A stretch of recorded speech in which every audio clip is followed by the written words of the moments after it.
Tugasku menemanimu.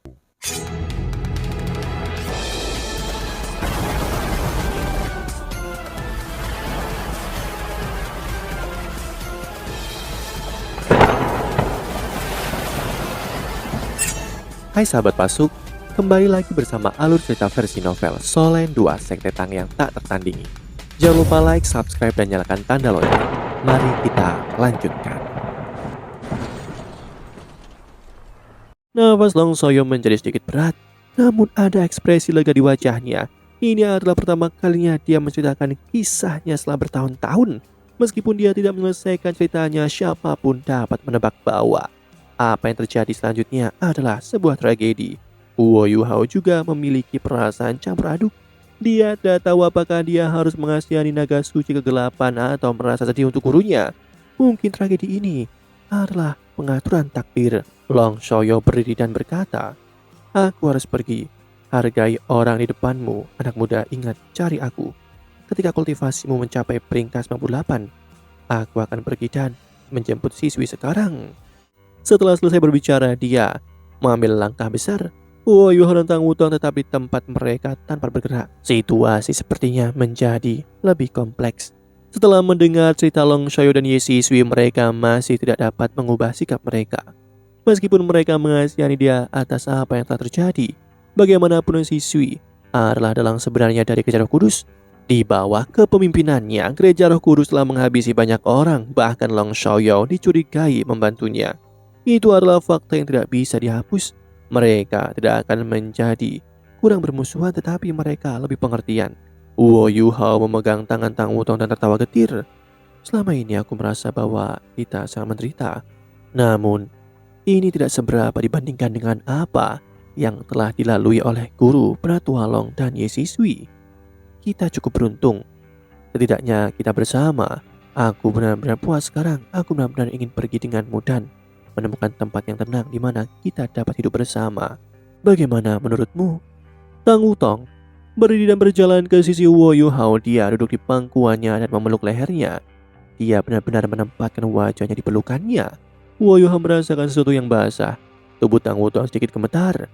Dia telah menekan emosinya ketika Long Shoyo menceritakan kisahnya sebelumnya, tapi saat ini dia benar-benar melepaskannya. Guru benar-benar terlalu menyedihkan. Aku bisa membayangkan mengapa dia berjuang begitu keras melawan sekte tubuh. Mengingat kemampuannya, dia tidak akan terluka dengan mudah. Jika tidak melindungi Shrek, dia mungkin sudah memilih untuk membebaskan dirinya. Rasa sakit yang dia alami pasti lebih dalam dari apa yang Pratua Long alami. Tang Wutong berkata dengan lembut. Huo Yuhao mengangguk dalam diam. Sebelumnya, Penatua Muan tidak pernah memberitahu mereka tentang apa yang terjadi di antara dia, Ye Sisui, dan Long Shoyo. Dia telah menyimpan rahasia ini untuk dirinya sendiri sampai hari dia meninggal.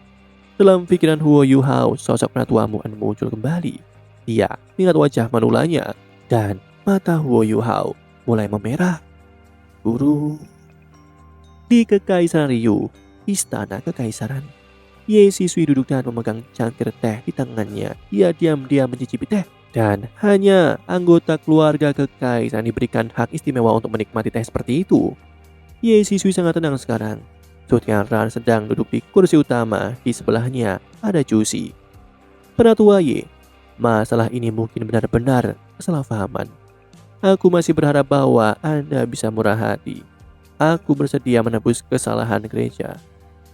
Jika ada yang Anda butuhkan, tolong beritahu aku.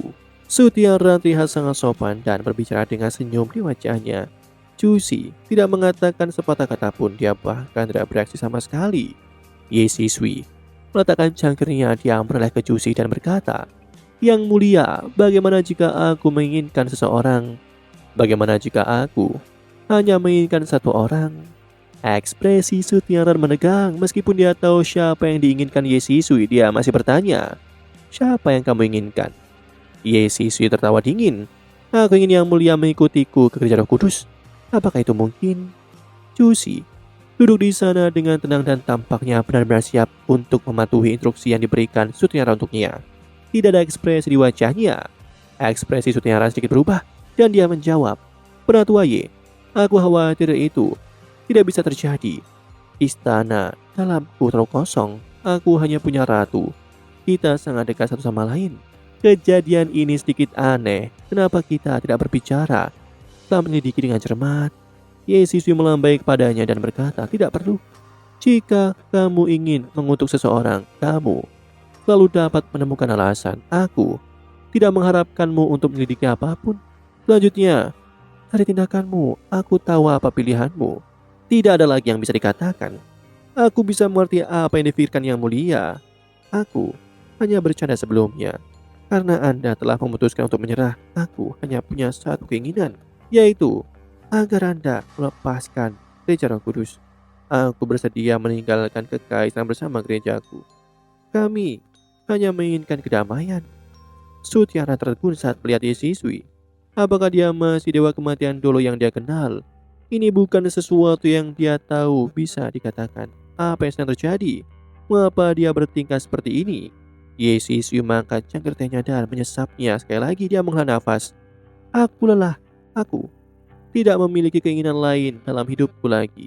Aku hanya berharap untuk menjalani sisa hidupku dengan damai. Yang Mulia, Anda harus mengakui bahwa gereja telah berkontribusi pada kekaisaran. Meskipun kami telah membawa Anda banyak masalah, aku harap ini akan membuat Anda menunjukkan belas kasihan pada kami. Aku akan puas kalau begitu. Sutiara tertawa dan berkata, Penatua Ye, apa yang Anda bicarakan? Apakah gereja Anda ingin tinggal atau pergi, terserah Anda. Apapun yang terjadi, gereja akan selalu menjadi mitra bagi kekaisaran. Hanya saja, tentang gerejamu menjadi gereja nasional. Yesuswi tertawa sedikit. Itu hanya sebuah gelar, kami tidak membutuhkannya. Kamu bisa mengambilnya kembali. Aku datang ke sini hari ini hanya untuk memberitahu Anda bahwa kami tidak akan membalas dendam. Kami hanya berharap untuk mendapatkan kedamaian. Hanya itu yang ingin aku katakan. Yang Mulia, harap berhati-hati. Aku akan pergi. Yesuswi berdiri dan perlahan berjalan keluar. Dia tampak agak lambat dan dia juga tampak sangat tua. Sutiara berdiri dan memberi isyarat. Namun, dia tidak bergerak satu inci pun. Dia hanya menyaksikan dewa kematian dulu perlahan berjalan keluar dari aula istana. Jusi ragu ketika dia melihat Sutiara. Dia dengan lembut bertanya, Yang Mulia, apakah Anda pikir dia nyata? Dia benar-benar akan menyerah? Sutiara mengangkat bahu dan menunjukkan senyum dingin di wajahnya. Apakah dia akan jinak? Semakin dia berusaha terlihat lemah, semakin besar masalahnya. Dia hanya mencoba membuat kita mati rasa. Kita tidak hanya harus melanjutkan rencana kita, tetapi kita juga harus lebih cepat dengannya. Kita harus lebih cepat berurusan dengannya. Sebuah cahaya muncul di mata Jusi. Jadi sekarang, Sutiara mengangguk dan mengusap tangan kanannya dengan paksa. Jusi tiba-tiba berdiri dan berbalik sebelum berjalan pergi. Yesuswi mengungkapkan ekspresi lega di wajahnya saat dia berjalan keluar dari aula istana. Dia akhirnya mengatakan apa yang harus dia katakan. Sudah waktunya baginya untuk pergi. Tidak peduli apakah Sutiara percaya padanya. Apa yang dia katakan adalah kebenaran. Itu dari lubuk hatinya. Aku benar-benar lelah setelah bertahun-tahun. Aku sangat lelah. Guru, apapun yang terjadi, aku telah memenuhi apa yang telah kamu inginkan di masa depan. Aku hanya ingin hidup untukku dan dia. Saat Yesuswi terus berjalan, dia tidak lagi lamban seperti sebelumnya. Apa yang menggantikannya adalah kelincahan. Kelincahan yang muncul setelah dia meletakkan semuanya. Ada senyum di wajahnya. Wajah putih pucatnya memancarkan sedikit kemerahan. Dia akhirnya bisa meletakkan semuanya sekarang. Sudah sore, matahari bergerak ke arah barat tetapi masih bersinar sangat terang. Dia memilih untuk memasuki istana saat ini untuk mengekspresikan ketulusannya. Faktanya, untuk seorang Mas Roja seperti dia, siang hari benar-benar mempengaruhinya. Meskipun itu tidak terlalu besar. Namun, alarm memekakkan telinga berdering di seluruh istana tanpa peringatan. Yesuswi tiba-tiba berhenti di jalurnya, matanya menjadi dingin. Dia tahu apa yang akan dia hadapi selanjutnya. Sutiara masih tidak akan membiarkannya pergi. Dia telah memberikannya kesempatan yang begitu baik, bahkan mungkin kesempatan terakhir, namun dia masih membuat pilihan ini. Sutiara sangat bagus, sangat bagus. Aku benar-benar ingin melihat apa yang dapat kamu lakukan untuk membuatku tidak bisa pergi dari sini. Saat dia tersenyum, Ye Sisui mengarahkan tangan kanannya ke langit dan berdiri di tempat tanpa bergerak. Di belakangnya, proyeksi berwarna merah darah sudah muncul. Diam-diam itu adalah jiwa bela dirinya. Boneka setan jiwa darah. Gelombang kuat tekanan spiritual menyebar dari tubuh Ye Sisui. Semua infrastruktur dalam radius 100 meter darinya hancur seketika. Sangat cepat, sebidang tanah kosong besar terbentuk. Karena mereka sudah benar-benar berselisih, tidak perlu bagi Ye Sisui untuk menunjukkan belas kasihan. Pada saat ini, 4 sinar cahaya yang kuat melesat ke langit. Keempat sinar cahaya ini disajikan sebagai cahaya pelangi. Ketika itu naik ke langit, itu dengan cepat berkumpul menuju pusat sebelum berubah menjadi kubah besar yang benar-benar menelan istana kekaisaran. Di dalamnya, tiba-tiba cahaya pelangi mempesona menutupi istana kekaisaran, seolah-olah seberkas cahaya ilahi telah turun. Itu adalah perasaan ajaib, tapi ekspresi Ye Sisui tiba-tiba berubah. Sebagai seorang instruksi jiwa kelas 9, pemahamannya tentang alat-alat jiwa sangatlah dalam. Apalagi sinar cahaya ini sangatlah akrab. Bagaimana dia bisa tidak mengenali alat jiwa formasi kompresi energi tinggi? Justru karena dia mengenalinya, dia sadar betapa menakutkannya itu. Itu mampu melindungi seluruh kota. Tidak peduli seberapa kuat seseorang, dia tetap manusia. Ketika sampai pada standar Ye Sisui, dia bahkan bisa menebak bahwa seorang dewa memiliki kekuatan yang terbatas. Itu hanya di luar standar manusia. Namun, kekuatan alat jiwa formasi kompresi energi tinggi dapat ditingkatkan tanpa batas. Tentu saja mungkin dunia ini bisa hancur jika kekuatan itu meningkat ke tahap di mana bahkan tanah tidak bisa tahan lagi. Secara teoritis itu tidak terbatas. Mungkin itu tidak memanifestasikan dirinya dalam kenyataan, tapi itu tentu cukup untuk berurusan dengan seorang limit Doulo. Berbagai alat jiwa mulai muncul dari dalam istana kekaisaran.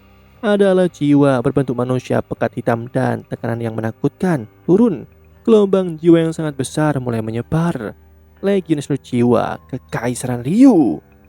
Itu adalah ibu jari tangan yang melindungi bangsa. Itu benar-benar kuat. Selain mereka, banyak jiwa juga naik ke langit di sepanjang perimeter istana. Legiun jiwa naga kekaisaran, Legiun jiwa tirai mata jahat, dan Legiun jiwa Phoenix api ada di sini. Lebih dari 2000 jiwa tingkat lanjut telah berkumpul di dalam istana kekaisaran. Seorang penatua melayang di udara di area tengah istana. Dia memelototi Ye Sisui. Kong Deming. Ye Sisui berteriak satu kata demi satu kata. Kong Deming menatapnya dengan dingin. Penatua Ye, aku tahu bahwa suatu hari kita akan bertarung. Aku hanya berpikir itu tidak akan secepat ini. Ye Sisui tertawa, tawanya melengking dan melukai telinga semua orang ketika mereka mendengarnya. Ya, sebenarnya aku sudah mengharapkan hari yang akan datang. Aku hanya tidak berharap Su Tianran untuk sepenuhnya mengabaikan ikatan masa lalu kita. Su Tianran berseru dengan lantang. Bukannya aku mengabaikan ikatan masa lalu kita, hanya saja kita tidak memiliki ikatan masa lalu untuk dibicarakan. Bertahun-tahun, berapa banyak warga sipil yang dihabisi oleh Gereja Roh Kudus dengan kejam. Kali ini Anda bahkan telah menyerang tentara, melukai moral prajuritku. Kita bisa saja berhasil dalam satu tembakan, tetapi mereka tidak punya pilihan selain kembali ke ibu kota karena serangan Anda.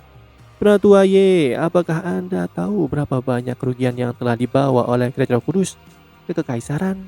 Aku tidak peduli tentang ikatan masa lalu kita. Izinkan aku bertanya kepadamu, di mana kamu dan gerejamu ketika Dubushi berada di ibu kota mencoba membunuhku?